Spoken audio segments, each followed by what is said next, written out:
পহেলগাঁও ঘটনার পরের দিনই পাকিস্তান সেনার হাতে বন্দী হয়েছিলেন রিষড়ার বাসিন্দা ভারতের বিএসএফ জওয়ান পূর্ণম কুমার সাউ। একসময় তার পরিবার আশা ছেড়ে দিয়েছিল তিনি হয়তো আর মুক্তি পাবেন না। এরই মাঝে ভারত অপারেশন সিঁদুরও করে ফেলে, যার ফলে আশা খুবই ক্ষীণ হয়ে এসেছিল। অবশেষে পাকিস্তান সেনার হাত থেকে মুক্তি পান পূর্ণম কুমার সাউ। এক মাস পর তিনি গতকালই তার রিষড়ার বাড়িতে ফেরেন। রিষড়ার বাড়িতে ফিরে এসে তিনি সাংবাদিকদের মুখোমুখি হয়ে জানান অবশেষে তিনি বাড়ি ফিরেছেন। তার পরিবারের লোকেদের সঙ্গে দেখা করে তিনি এতটাই আপ্লুত যে সেটা বলে বোঝানো যায় না। অন্যদিকে পাকিস্তান সেনারা তার উপর কোনো অত্যাচার করেছিল কিনা তাও তিনি পরিষ্কার করে বলতে চাননি। কি বলছেন পূর্ণম আমরা শুনে নেব। রাত্রিবেলা তাই মর্নিংয়ে 7টা থেকে 8টার সময় সব লোক চলে এসছে। এখনো ভালো লাগছে, মা বাবা অসুবিধার মধ্যে আছে কি আমার ছেলে এসছে এখন ডিস্টার্ব চলছে। আমি বললাম ওইরকম হয়, কোনো টেনশন নেবেন না, এখন বাড়িতে বসে আছে, ভালো লাগছে। খেয়েছেন কালকে একটু রাত্রে? হ্যাঁ, রাত্রে সবার সঙ্গে বসে বাবা মা সব, বাবা দিদি ভাই সবার, ভাবি যত আছে সবার সঙ্গে ছেলের সঙ্গে সব বসে খেয়েছি, ভালো লাগছে। তো আমাদের এটা ট্রেনিং এ থাকি, এরকম ট্রেনিং দেওয়া যায় কি আমাদের ও তো করতেই হবে, আমাদের শরীরটা অ্যাডাপ্ট করতেই হবে। কেন আমাদের ট্রেনিংটা পিরিয়ডটাই এরকম, ও সব কিছু শেখায় কি আপনি 10 দিন না খেলে লড়াই লড়ে গেলে আপনি 10 দিন থাকতে পারবে না। ওটা আমি করেছি, যত হয় আমার চেষ্টা করেছি, তখন আমি এখানে বসে আছি। কষ্ট তো হবে, যেরকম চাকরি খোঁজে আমার জুনুন আছে, আমার ছেলে আমার ওয়াইফ সবই জানে আমি খোঁজে চাকরি করছি। উনি তো জানেন সবসময় রিক্সে থাকে, তাই ও তো নিডর হয়ে আমাদের চাকরি করতে হয়, কেন আমাদের ট্রেনিংটা পিরিয়ডটা এরকম। তো সবসময় আমারও কিছু থাকে, ফ্যামিলি আছে, আমার বাচ্চা আছে, লেকিন দেশে যখন চলে আসে মুঠভেড়টা তখন আমাদের লড়তেই হবে। তাই আমার ওয়াইফ বাচ্চা দেখলে আমার দেশ ভালো থাকবে না। যখন ওখানে ছিলেন আর কি ওদের পাকিস্তান রেঞ্জার্সের হাতে, তখনও ঘরে ফেরাটা তো মানে নিয়ে গেছে, কে কবে ফিরবে আমরা এর আগেও দেখেছি সর্বজিৎ বা যারা যারা আছে তাদের তো ছাড়েনি ওরা সেইভাবে। তাই আমি ভেবেছিলাম 2-4 দিন মধ্যে ছেড়ে যাব, তাই 2-4 দিন পর বেশি দিন হয়ে গেল, 10 দিন হয়ে গেল। তো আমি ভেবেছিলাম কি আর আমি ইন্ডিয়াতে যাব না, আমি এখানে যা করবে ওনাদের যা করা আছে করলেন, এটা আমাদের নিশ্চয় বলে দিই, চাই আমাদের ভাগই কি আর পাকিস্তানে চলে আসলাম, আমাদের ইন্ডিয়া ওয়াপস যেতে পারবো। আমাদের ট্রেনিংটা যে হয় ওরকম একটু রাখতে হয় কি, শরীরে কিছু রাখতে হয় কি, মানে শ্বাসটা রাখতে হয়, নিডর হয়ে ওনাদের মোকাবিলা করতেই হবে। যেরকম ট্রেনিং পিরিয়ডটা দেয় ওরকম আমি ওনার সঙ্গে করেছি, তাই করে এটা ভেবে ছেড়ে দিলাম কি আমি ইন্ডিয়া ওয়াপস। অন্যদিকে পূর্ণমের স্ত্রী রজনী জানান স্বামীর মুক্তির জন্য তিনি 16 শনিবারের ব্রত করেছিলেন। ইতিমধ্যে 3টি শনিবার তিনি ঠাকুরের পুজো দিতে পেরেছেন। এখনও বাকি আছে অনেকগুলো শনিবার, তবে স্বামী ফিরেছেন, এটাই তার স্বস্তি। কি বলছেন তার স্ত্রী রজনী আমরা শুনে নেব। মানব বলতে আমি শনিবার মঙ্গলবার এমনিতে মন্দির যাই, ঠিক আছে, কিন্তু যবে থেকে এই ঘটনাটা হয়েছে তো আমি একটা 16টা শনিবার করব, সেটা এখানে এসে পিপল গাছে যেটা পুজো দিতে হয়, তো সেটা আমার 16টা হবে। এখন 3টে হয়েছে, আর এটা পুরো 16টা বলতে ওই আগস্ট অবধি আমার এটা চলবে। স্বামীর মানে যাতে ফিরে আসে, হ্যাঁ ওনার মঙ্গল জন্যই হয়েছে। এই সব কী করে কাটালেন 22 দিন, উনি তো একদম নিরাশা হয়ে গেছিলেন বাড়ি যাবো কি না।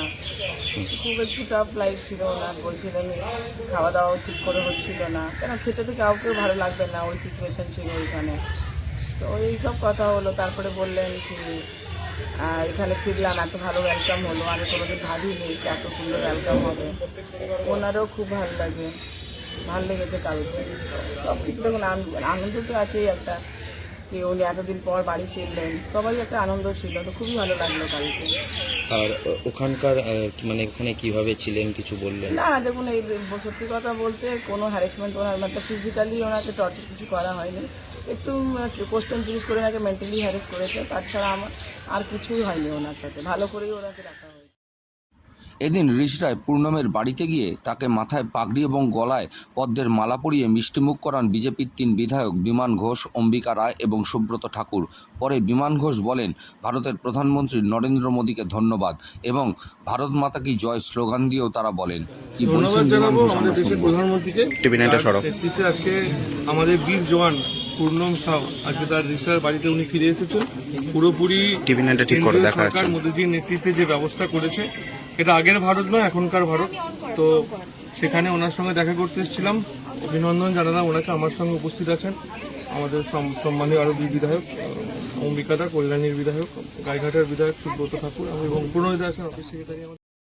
পাশাপাশি এদিন ভিডিও কলের মাধ্যমে পূর্ণমের সাথে রাজ্যের বিরোধী দলনেতা শুভেন্দু অধিকারীরও কথা বলিয়ে দেন বিজেপির বিধায়ক বিমান ঘোষ। ট্রেনিং পিরিয়ডেও হয়, যেখানে আমাদের থাকি ইন্ডিয়াতে ফ্ল্যাগটা সবসময় আমাদের আপ ডাউনে করি, ফ্ল্যাগটা চড়াই। এই জন্য ভারত মাতা আমাদের উনি কি আমার মানে শরীরের ভিতরে ভারত মাতা যে সবসময় থাকে, any time any house any বাড়িতেও থাকি, যখানে থাকি ভারত মাতাকে যে আমাদের সবসময় মাইন্ডে ফিট থাকে।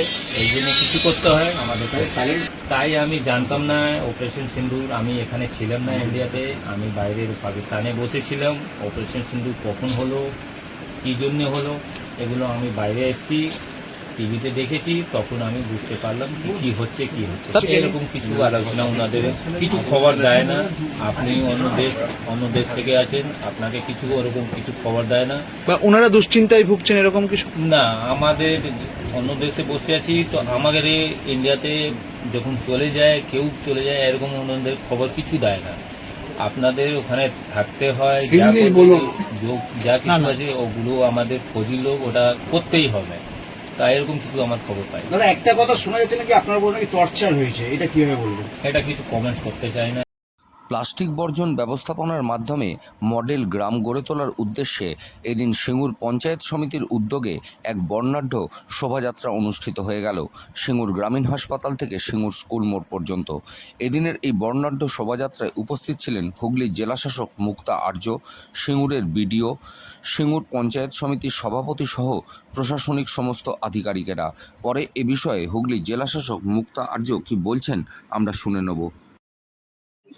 আজকে যে সচেতন র্যালি সিঙ্গুরে হয়েছে, মেনলি আমাদের হসপিটাল চত্বরটাকে ক্লিন করে ওইখানে পরিষ্কার পরিচ্ছন্নতা করিয়ে তার থেকে আরম্ভ হয়েছে। মেনলি যেটা মানুষকে বার্তা দেওয়ার কি আপনার যেটা যেখানেই আছেন, আপনি আপনার বাড়ির আশেপাশে রয়েছেন সেটাকে পরিষ্কার পরিচ্ছন্ন রাখুন, যাতে এই যে আগাম যে বৃষ্টির দিন যেটা আছে তার থেকে আপনি ডেঙ্গি মুক্ত আপনি থাকতে পারেন। ডেঙ্গি ম্যালেরিয়া যা আছে, কেন কি আমরা সকলেই জানি যেটা ভেক্টর বর্ন ডিজিজ, যেটা এই যে পরিষ্কার যে বৃষ্টির জলটা যেটাতে হয় সেটা গিয়ে আপনার হয়তো কোনো বাড়ির কোনো শুকনো পাতা, আপনার বাড়ির হয়তো শুকনো কোনো পটুটা, হয়তো মিষ্টির ভাঁড়, আইসক্রিম পটু যেই হোক, এই রকমের কোনো জাতীয় জিনিসে থেকে ওই পরিষ্কার জল দিয়ে আপনার ডেঙ্গি মশাটা হয়, যাতে এই ডেঙ্গি মশাটা না পারতে পারে। আজকে আমরা হাসপাতাল চত্বরকে পরিষ্কার পরিচ্ছন্ন করিয়ে তারপরে রাস্তা বাজার হয়ে আমরা বিডিও অফিসে পর্যন্ত যে আজকে যে র্যালিটা হয়েছে তাতে মানুষকে সচেতন করা। শুধু সিঙ্গুর না, সিঙ্গুর নিয়ে আমরা সিঙ্গুর দিয়ে যেটা আছে বার্তাটা সব। হুগলি চুঁচুড়ার বিভিন্ন ফেরিঘাট সরকারি প্রকল্পে নতুনভাবে সেজে উঠছে। শুধু ফেরিঘাট নয়, ফেরিঘাট সংলগ্ন 500 মিটার অঞ্চল জুড়ে সৌন্দর্যায়নেরও কাজ হবে, যেখানে থাকবে হোটেল, রেস্তোরাঁ, পার্ক ইত্যাদি। এই সব জায়গায় তৈরি হওয়া বর্জ্য কীভাবে ডাম্পিং গ্রাউন্ডে পাঠানো হবে সেই সব বিষয় পরিদর্শনের জন্য এদিন সুডার এক প্রতিনিধি দল হুগলি চুঁচুড়া পৌর অঞ্চলের বিভিন্ন ফেরিঘাটগুলি পরিদর্শন করেন।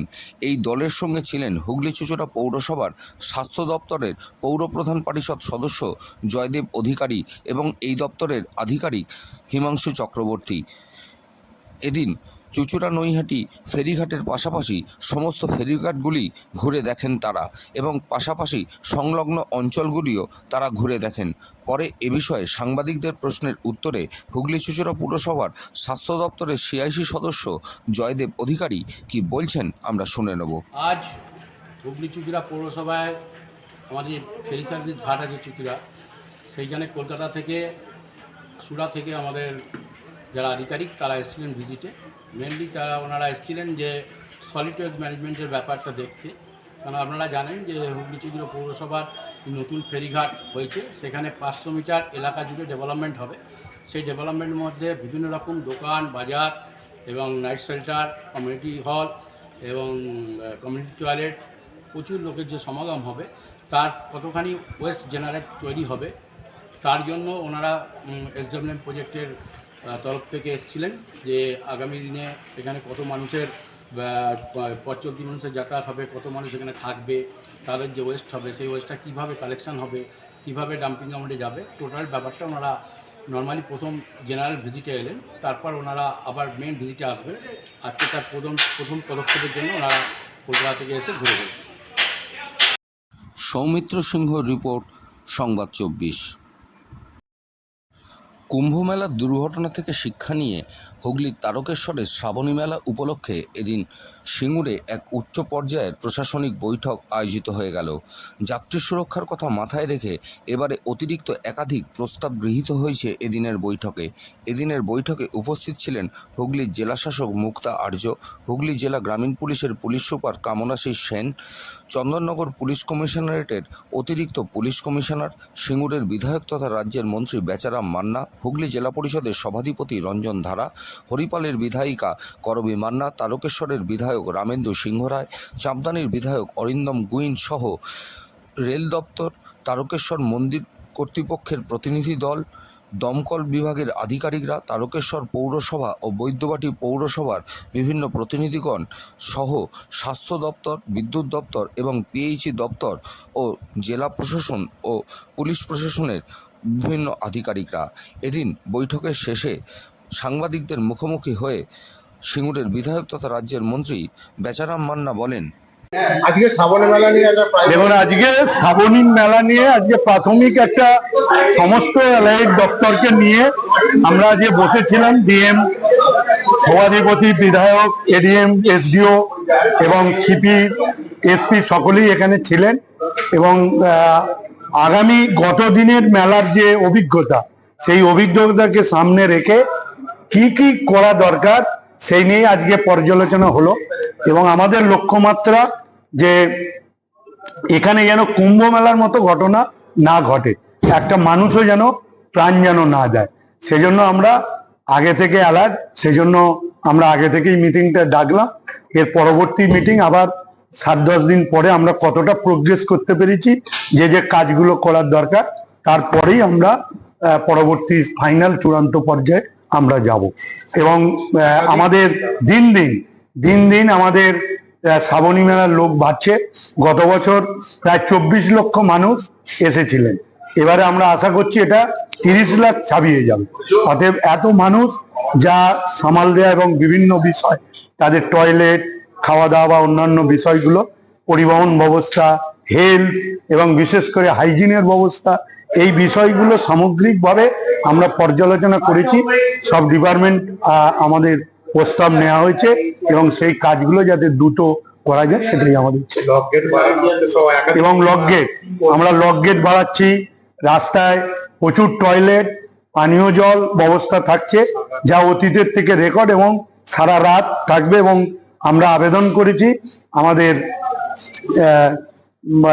তারকেশ্বর মন্দির পক্ষকে যে আমাদের সার্বিক সহযোগিতা করার জন্য, তারাও আমাদের পাশে রয়েছে। রেলকে কিছু বিশেষ আবেদন? হ্যাঁ, রেলকে আবেদন করা হয়েছে যে সারা রাত ট্রেন চালানো, গ্যালোপিং ট্রেন, যে ট্রেন ফার্স্ট অফিস হয়তো কামারকুণ্ডু, তারপর শেওড়াপুলি, তারপর তারকেশ্বর, তারপর এই শেওড়াপুলি পর শ্রীরামপুর, তারপর বালি, তারপর হাওড়া গ্যালোপিং, এবং একটি স্পেশাল ট্রেন যাতে কামারকুণ্ডু থেকে বর্ধমান যায়, সেটার জন্য আমরা আবেদন করেছি। এবং টোটাল রাস্তাতে যাতে আলোর ব্যবস্থা করা যায় সেটাও আমরা ব্যবস্থা রেখেছি।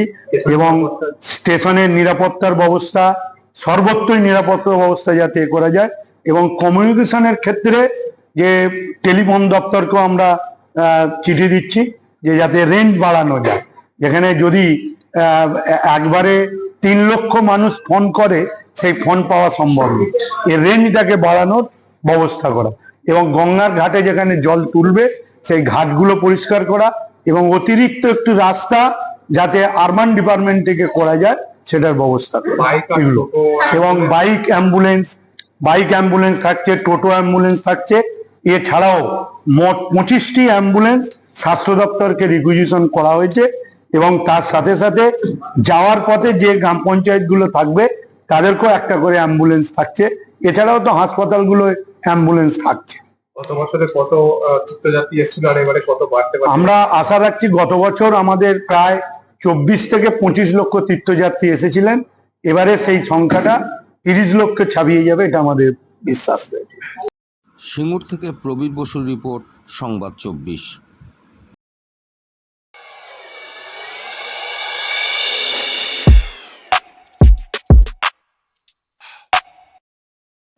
আবারও বড়সড় সাফল্য পেল হুগলি গ্রামীণ জেলা পুলিশের চণ্ডীতলা থানার পুলিশ। একটি ইটভাটা বিহার ও ঝাড়খণ্ডের থেকে কাজ করতে আসা পরিবারের 4 জন ছেলে ও 2 জন মেয়ে, মোট 6 জন শিশুকে হারিয়ে যাওয়ার কয়েক ঘন্টার মধ্যেই উদ্ধার করল চণ্ডীতলা থানার পুলিশ। পরে এ বিষয়ে চণ্ডীতলা থানায় সাংবাদিক বৈঠক করেন এসডিপিও তমাল সরকার।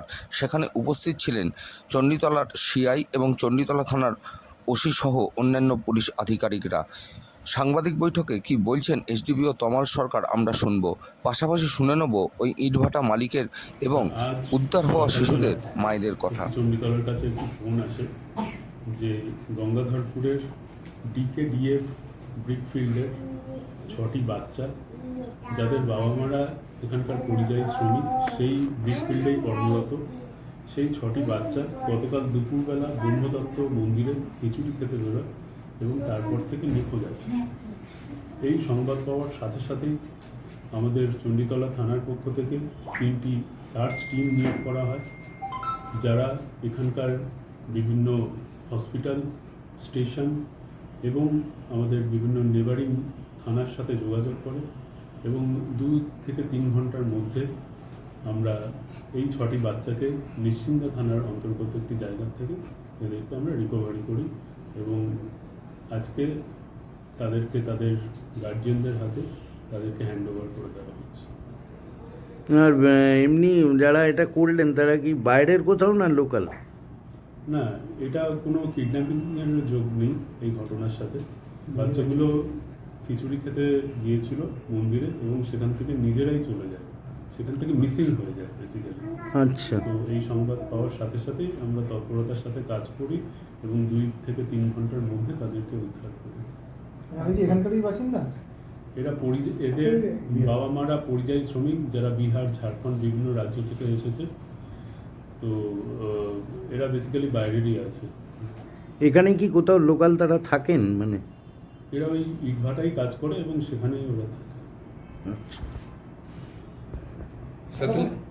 স্যার, পরিযায়ী শ্রমিকের তাহলে একটা ভিন্ন চিত্র দেখা গেল, যেখানে অন্যান্য রাজ্যে কিন্তু দেখা যাচ্ছে বাঙালি খেদানো হচ্ছে, বাংলায় যেটা ভাষা বলা হয়, সেক্ষেত্রে কিন্তু একদম অন্যতম একটা চিত্র, কিন্তু ভিন্ন চিত্র দেখা গেল। সে ব্যাপারে কি বলবেন স্যার? না, আপনারা জানেন যে মানে কোভিডের সময় থেকে শুরু করে তার আগে বা তার পরবর্তী বিভিন্ন সময় আমাদের পশ্চিমবঙ্গ পুলিশ তথা হুগলির পুলিশ জেলা আমরা যথেষ্ট মানবিকতার সাথে কাজ করছি। বিভিন্ন সময় আপনারা বিভিন্ন উদাহরণ দেখেছেন।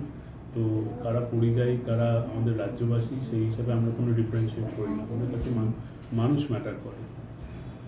সাহেব, আপনি এর আগের এক সাংবাদিক সম্মেলনে বলছিলেন যে টিম চণ্ডীতলা যেভাবে কাজ করছে, আরও একটা সাফল্য, কি বলবেন?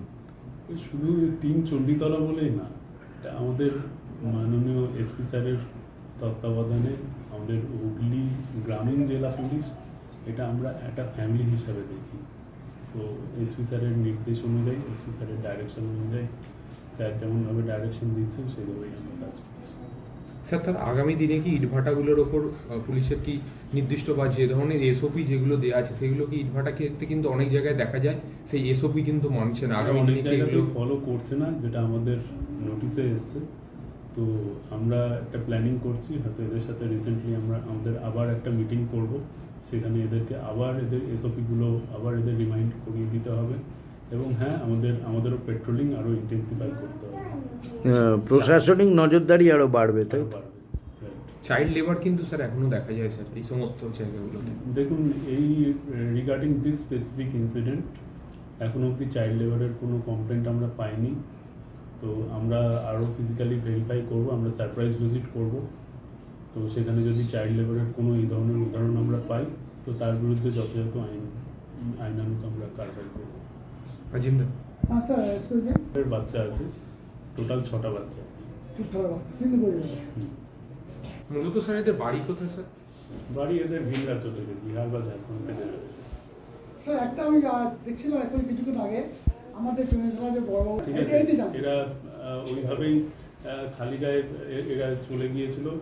তো আমাদের সেটা দেখে সত্যি আমাদের খুব খারাপ লাগছিল। তো আমাদের থানার পক্ষ থেকে ওদেরকে নতুন জামা কাপড় প্লাস চকলেট ওদেরকে দেওয়া হয়েছে।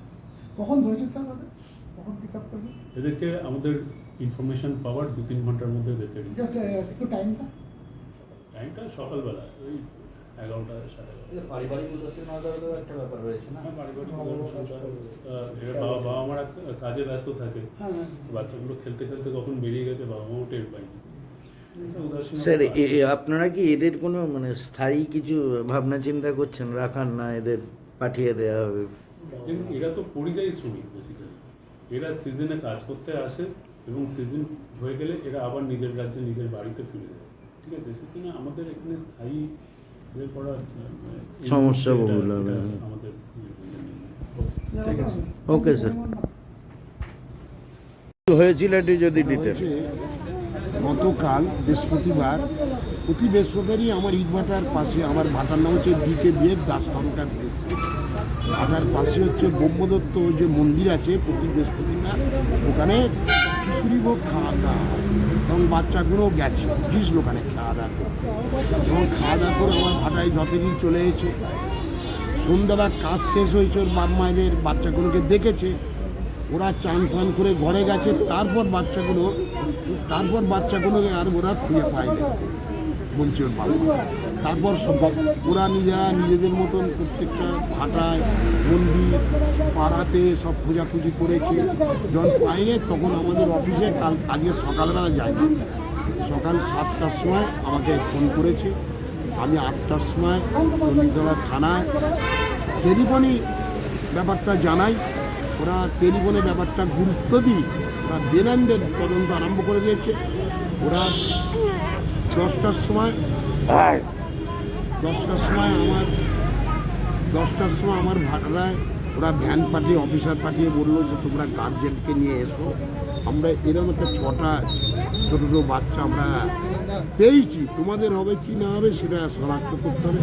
আমরা যথারীতি 11টার সময় থানায় আসি এবং এসে আমরা শনাক্ত করে এই বাচ্চাগুলো আমাদের, ওরা 1:30টার মধ্যে বাচ্চাগুলো যেখান থেকে রিকভার করে চণ্ডীতলা থানায় এনে ওরা বাচ্চাগুলো তখন খেতে দিয়েছে।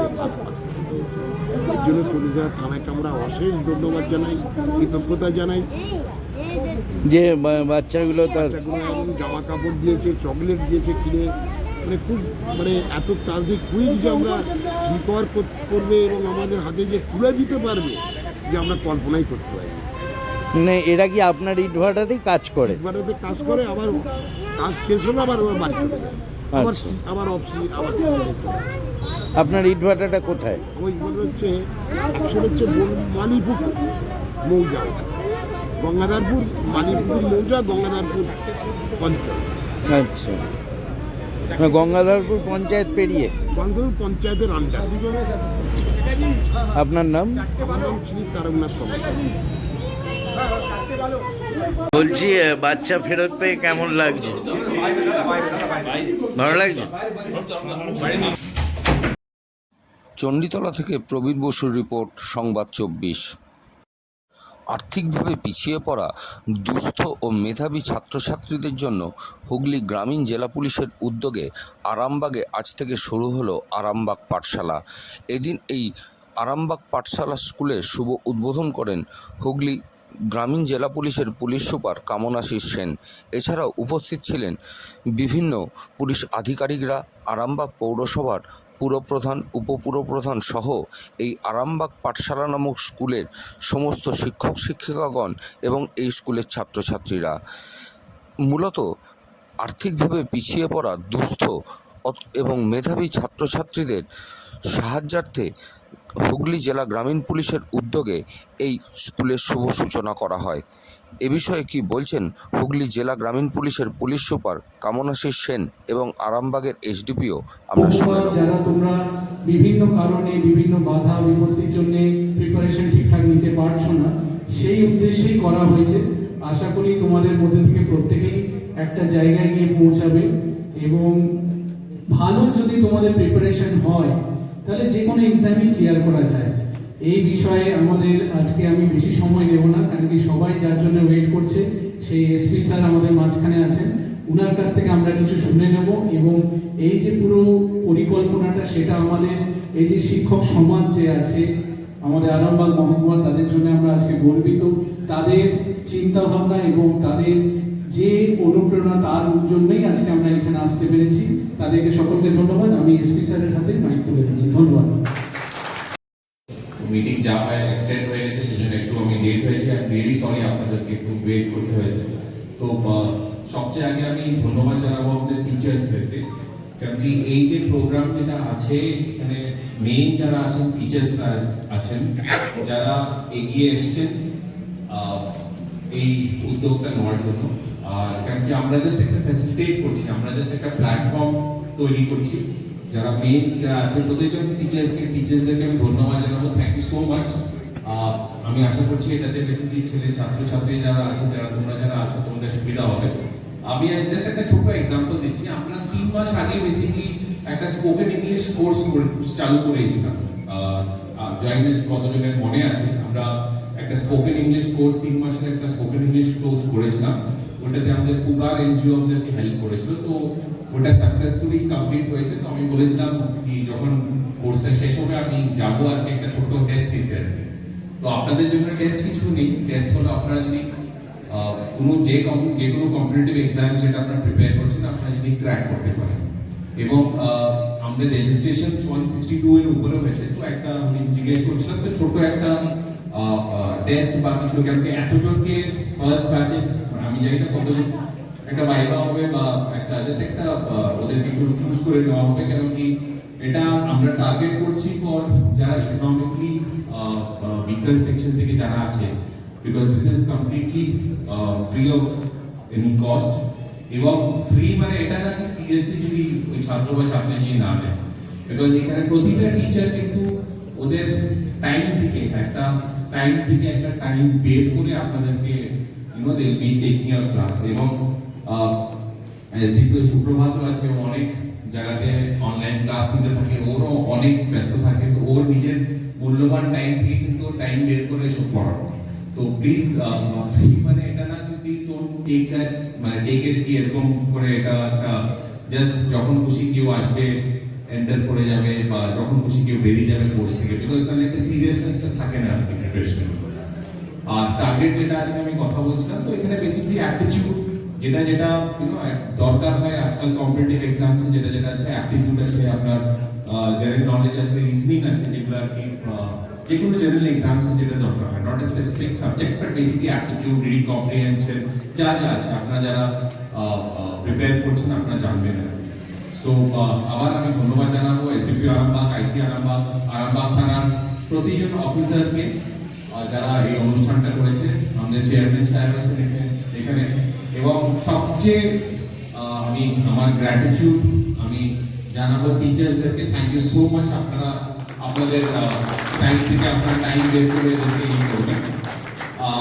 এরপরে যদি আপনাদের প্লিজ আন্ডারস্ট্যান্ড, এটা আমরা ফার্স্ট টাইম এরকম করে একটা করছি আর কি। তো আপনাদের কিছু এদিক মানে হতে পারে, কিছু সাজেশনস থাকতে পারে কিরকম করে কোর্সটাকে ঠিকঠাক করার জন্য। তো আমি সুপ্রভাতকে বলবো একটা ইমেল আইডি বা ফোন নাম্বার একটা দেওয়া থাকবে, যেখানে আপনারা কল করে বলতে পারেন কি এটা যদি অ্যাড করা হয়, মানে এই জিনিসটার উপরে যদি স্ট্রেস করা হয় তাহলে আমাদের সুবিধা হবে। So we are open to that, we are open to suggestions, we are open to feedback. So wishing everyone the very best. খুব ভালো করে হোপফুলি স্যার আমরা টেস্ট আর কিছু না, আমাদের এটাই হবে কি যদি আমরা এই পুরো ব্যাচের মধ্যে এক বা দুজন যদি কোনো কম্পিটিটিভ এক্সাম ক্র্যাক করতে পারে, I think will call ourselves এই প্রোগ্রামটা একটা সাকসেস। আরামবাগ থেকে প্রবীর বসুর রিপোর্ট, সংবাদ 24। ধ্বনি আবৃত্তি সংস্থার রজত জয়ন্তী বর্ষের তৃতীয় পর্যায়ে কবি প্রণামের অনুষ্ঠান শুরু হলো দুদিনের কবিতা উৎসবের মধ্য দিয়ে। এই কবিতা উৎসবে দুদিন ধরে এই সংস্থার প্রায় 88 জন শিক্ষার্থী আবৃত্তি পাঠ করবেন। আবৃত্তি সংস্থা আবৃত্তি শিক্ষার সাথে গুণীজনদেরও সম্বর্ধনা দেওয়ার আয়োজন করে চলেছে বিগত 25 বছর ধরে। এবার প্রাবন্ধিক উদয়শঙ্কর চট্টোপাধ্যায় ও কবি আশিস রায়কে সম্মাননা জানানো হয়। দুদিনের এই অনুষ্ঠানে কচিকাচাদের সাথে বড়রাও আবৃত্তি পাঠ করবে। রবি ঠাকুরের কবিতা নিয়েই আবৃত্তি পাঠে সমৃদ্ধ হবে এই অনুষ্ঠান। এ বিষয়ে ধ্বনি আবৃত্তি সংস্থার কর্ণধার অসীম সেন বলেন, আবৃত্তি শিল্পের প্রচার এবং প্রসারের লক্ষ্যেই এই আবৃত্তি উৎসব।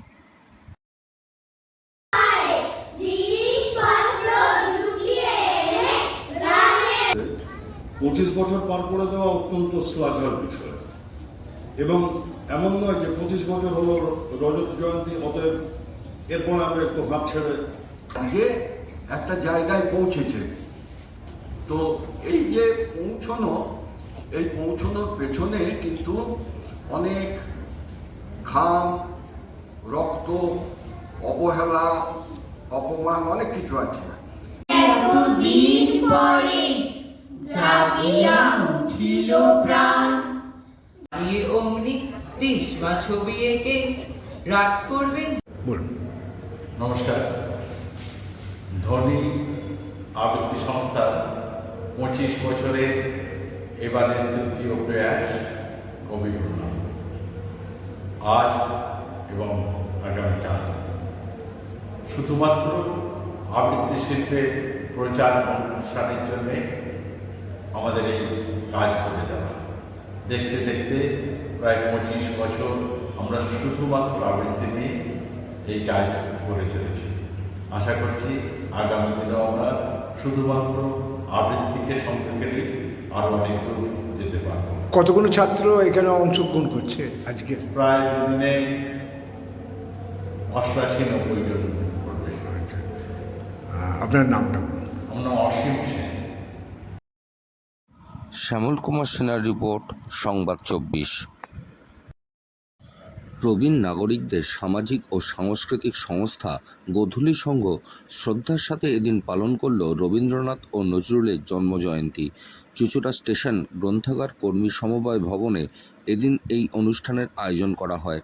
ষাটোর্ধ্ব মানুষগুলোকে একত্র করে গত 6 বছর ধরে সমাজসেবামূলক কাজের সাথে গুণীজনদের সম্বর্ধনা এবং স্বাস্থ্য শিবিরের পাশাপাশি আলোচনা সভা করে এলাকায় বেশ সুনাম অর্জন করেছে গোধূলি সংঘ। এদিনের অনুষ্ঠানেও সঙ্গীত নৃত্যের পাশাপাশি আবৃত্তি পাঠের আয়োজন করা হয়েছিল। বর্তমানে এই সংস্থার সদস্য সংখ্যা 46 জন। সদস্যদের উৎসাহ ও উদ্দীপনায় আগামী দিন আরও ভালো কাজ করার প্রতিশ্রুতিও পাওয়া গেল এদিন সদস্যদের কাছ থেকে। উপস্থিত ছিলেন লোকসঙ্গীত রচনাকার ও প্রবীণ শিল্পী ধীরেন ভৌমিক, সুনীত মজুমদার, অসীম ঘোষ হাজরা সহ বহু বিশিষ্টজনেরা। পরে এ বিষয়ে গোধূলি সংঘের পক্ষ থেকে কি জানানো হচ্ছে আমরা শুনে নেব।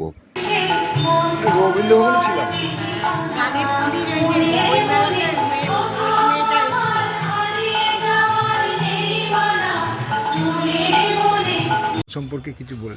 আজকে অনুষ্ঠান গোধূলি সংঘ প্রবীণ নাগরিকদের একটি অরাজনৈতিক সমাজ হিতৈষী সাংস্কৃতিক সংস্থা। এই সংস্থার আমাদের পিতৃ প্রবীণ মানুষজন রবীন্দ্রনাথ এবং নজরুলকে আজকে তিনি স্মরণ করছেন। তাদের সম্বন্ধে গান, আবৃত্তি, কবিতা, তাদের সংসারে যারা আছেন পরিবারের তারা বাচ্চারা নাচ নৃত্য সুন্দর করতেন। অর্থাৎ এক কথায় রবীন্দ্রনাথের সঙ্গে আজকে আমাদের আত্মিক যোগাযোগ স্থাপনের একটা দিন আমাদের।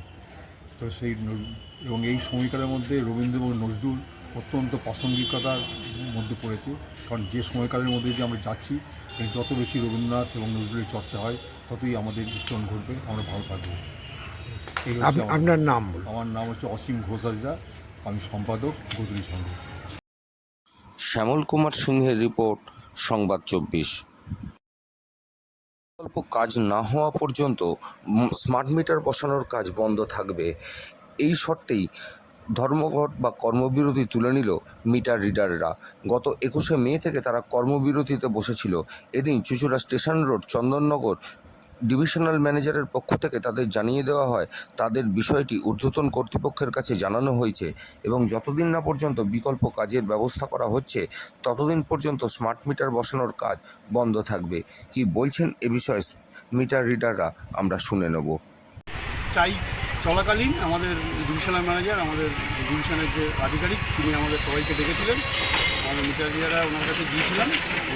তখন আমাদের যে দাবিগুলো ছিল যে স্মার্ট মিটার লাগাক, আমাদের কোনো আপত্তি নেই বিদ্যুৎ দপ্তরের বিরুদ্ধে, আমাদের বিকল্প কাজের ব্যবস্থা হোক, তারপর স্মার্ট মিটার লাগাক। তো উনি আমাদের সেই দাবি মেনে নিয়েছেন।